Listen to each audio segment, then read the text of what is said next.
Good morning. It's Sunday morning.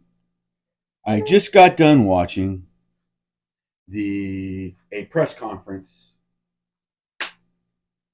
from Maui. They had all the people there. They still had Herman and Dia there, who still has no regrets over not sounding the sirens. Now, I think that was a bad choice. And the reason why I think it was a bad choice on his part was for his reasoning. Now, what I'm going to also do is I'm going to let you know something that did make sense. It's something I took good away from this conference versus just me being angry and mad about it.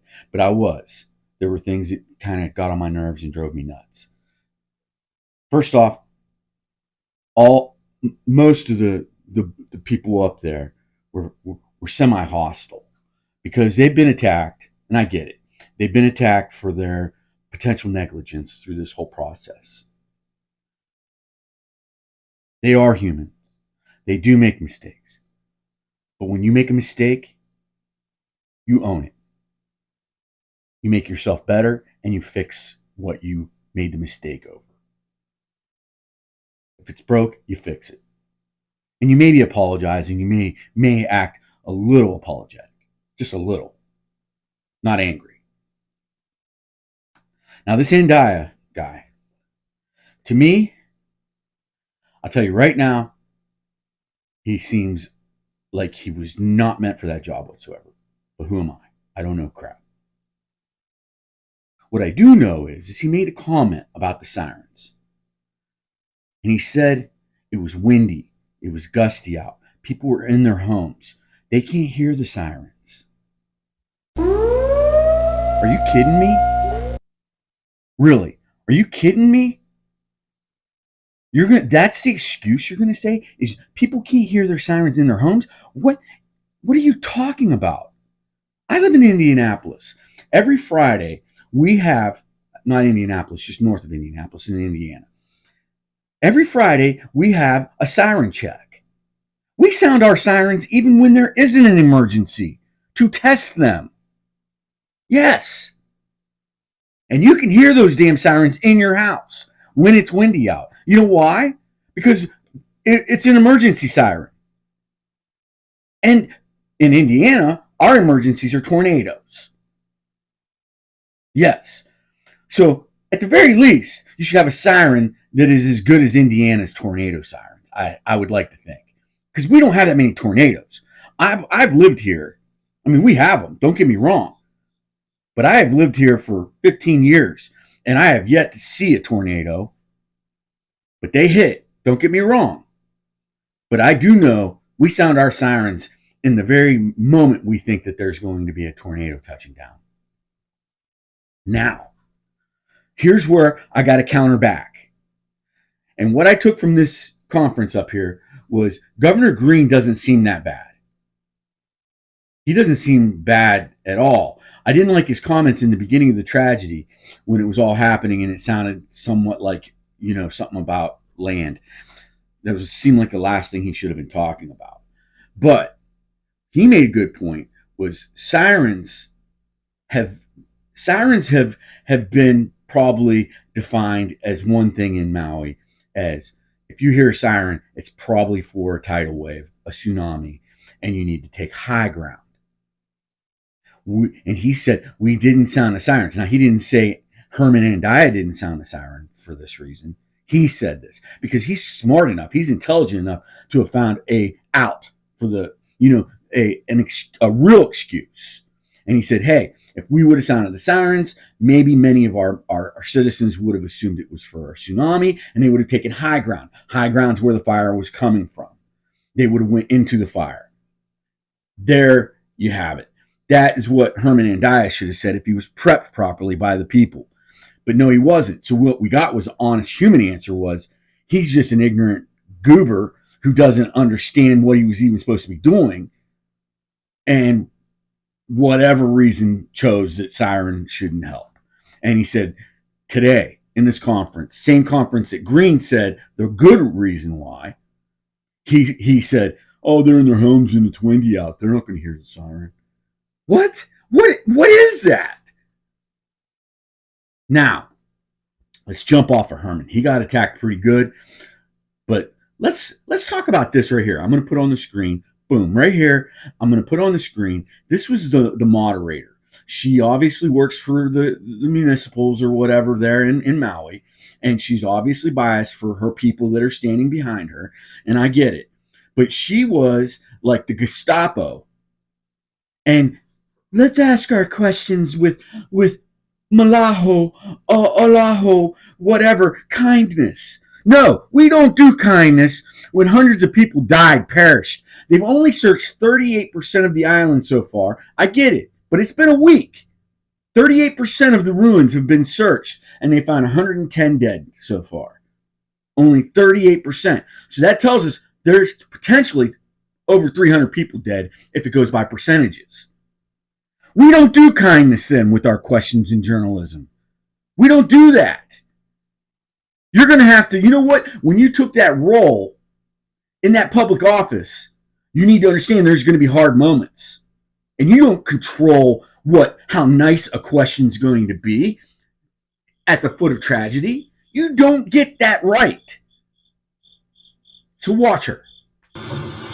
Okay, I'm going to reset the room. So here's how we're going to move forward with the balance of time. When you are called upon and your question is asked, I'm going to insist, not request anymore, that you please allow the answer to be given.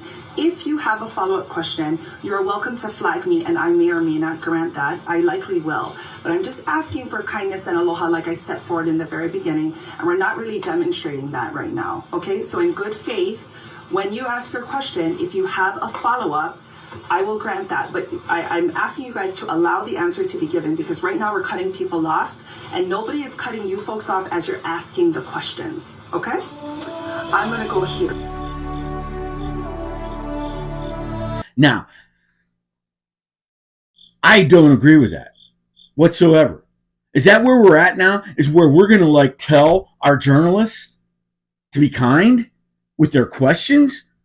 Your question's mean, so you can't ask that question. Your question is pointed at the fault. We can't have just all the direction at the fault. Just because he was wrong doesn't mean you can't be kind. Screw your kindness. That's where we're at today, folks.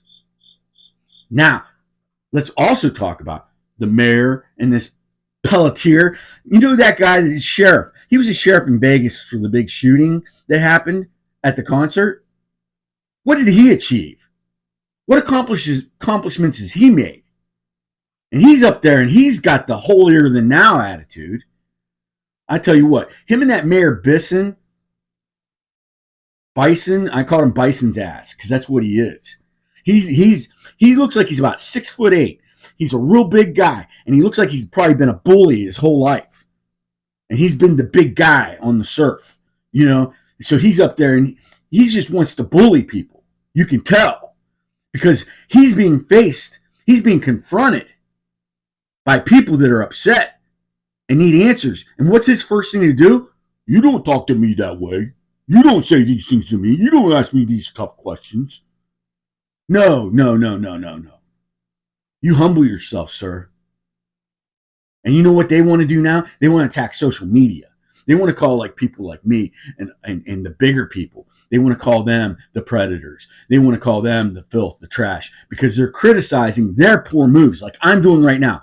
I'm going to criticize you people because you are doing an awful job, potentially.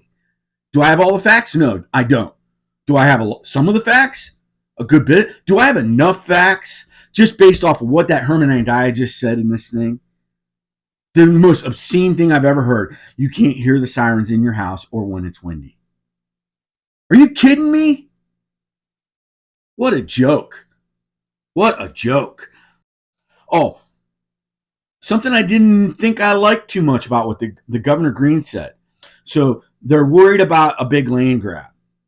They're worried about people coming in, and they already are, and offering money to the people that lost their homes and saying, hey, okay, you had an eighth of an acre, and I would like to offer you this amount of money for that. Would you be willing to sell it? Because these people now are in dire straits, and they're going to have to go through insurance, and all that crap, and then they got to rebuild their lives. And there are people out there that are trying to capitalize on that.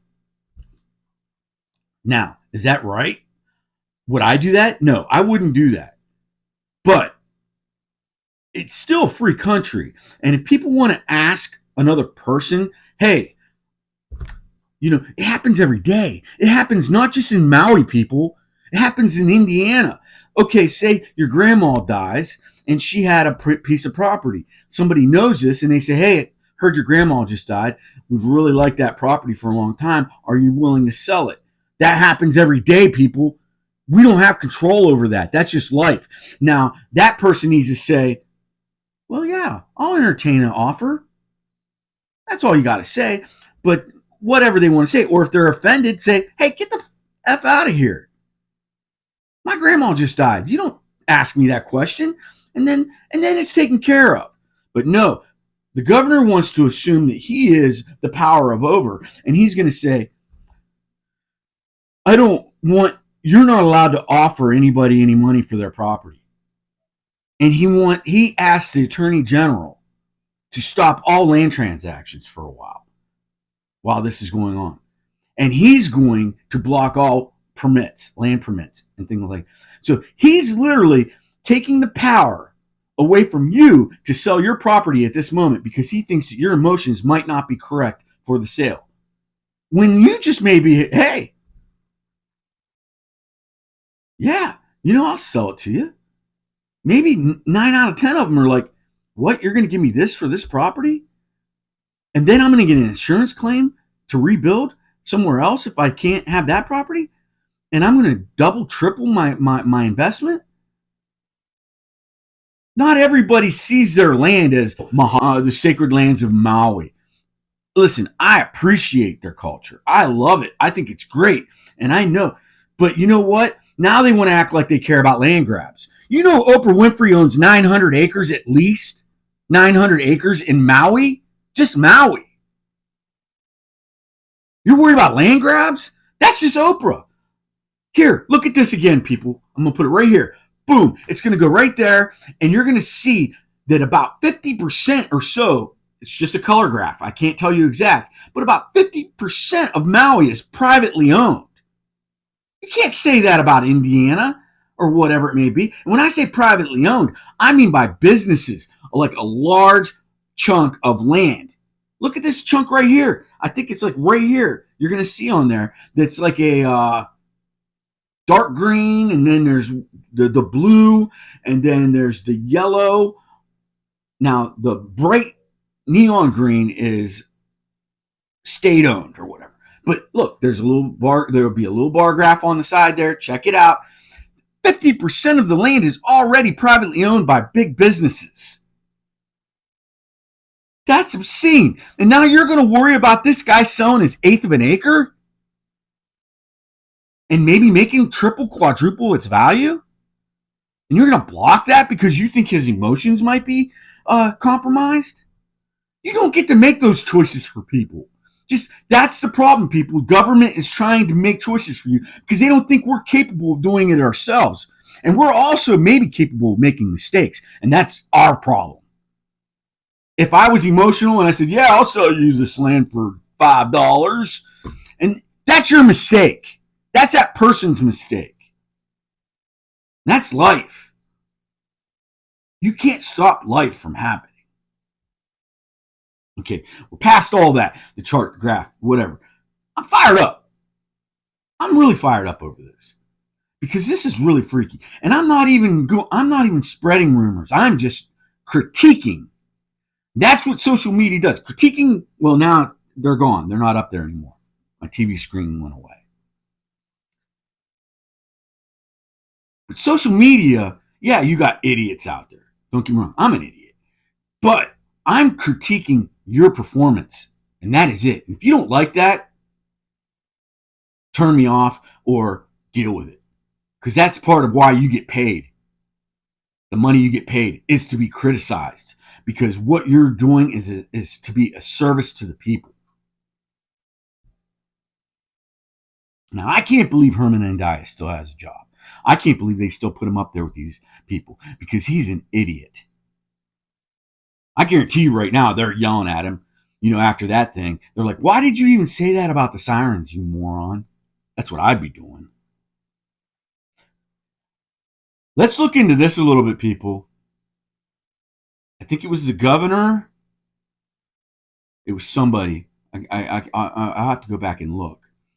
Said they're putting up a dust screen so people won't stop and look at the scenery so that traffic will keep flowing. They're putting up a dust screen. They're going to put up a dust screen. They're going to dust? What is that? So people don't stop and gander, so people don't see what they're doing. I don't know what that means. I'm 53 years old, and I've never heard of somebody saying, hey, we're going to put up a dust screen so you cannot see the panoramic view, so you can't see something. I don't know what that is, people. Maybe it's good, maybe it's bad. I don't know. Tell me, what's a dust screen? It's so big that you can't see stuff. Now, I was just in Colorado and talking about panoramas. Now, I'm pretty sure Maui has better panoramas than Colorado. And I cannot imagine what that entails to put up a dust screen to keep you from seeing the panorama.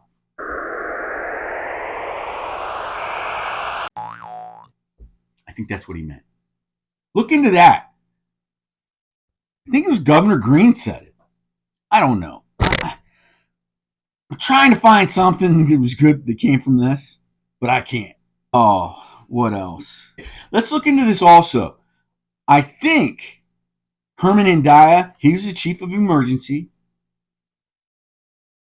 The guy who didn't sound the sirens. Now, here's another thing not one journalist asked the question, what about the water? Nobody asked about the water. That's journalism error right there. Not one question about the water. The guy, what's his name? Leo Manuel, whatever. He didn't allow water to the west side of Maui. Nobody asked that question. I wonder why. I don't get it. The Herman Andaya.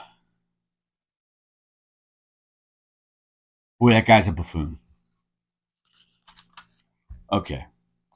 So that's my rant. That's my anger.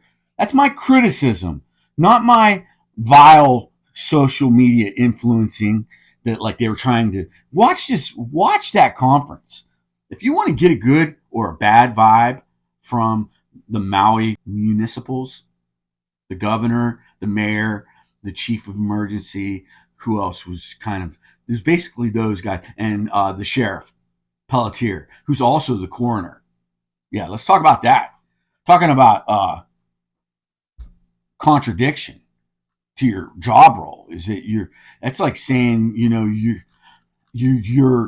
the sheriff and you're a defense lawyer. Basically, if you ask me, I think it's a contradiction.